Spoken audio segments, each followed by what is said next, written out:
మనం ముందు నుంచే సరిగ్గా మనం సరైన మార్గంలో బయలుదేరి వెళ్తే,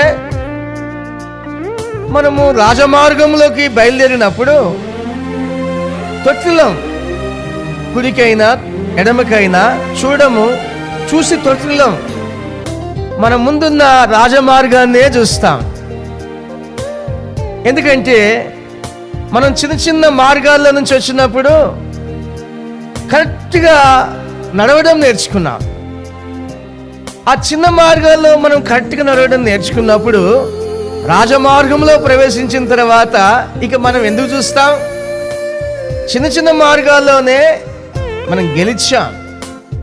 కుడివైపు చూడలేదు, ఎడమవైపు చూడలేదు, ముందుకే చూసుకుంటూ వెళ్ళాం. ఇప్పుడు నేను రాజమార్గంలో ప్రవేశించాలి, జీవమార్గంలో ప్రవేశించాలి, ఆ మార్గంలో ప్రయాణమే వెళ్ళిపోవాలని మనము ఆ మార్గం గురించి చిన్న మార్గంలో ఉన్నప్పుడే ఆలోచన కలిగి ఉన్నాం.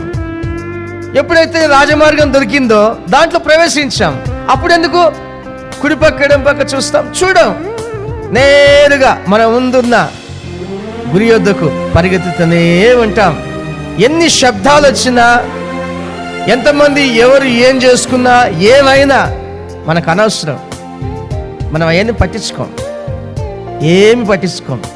మనము ఎందుకు పట్టించుకోము అని అంటే, మన ఆలోచన తలంపులు దేవునికి కలిసేలాగా బ్రతుకుతున్నామన్నమాట.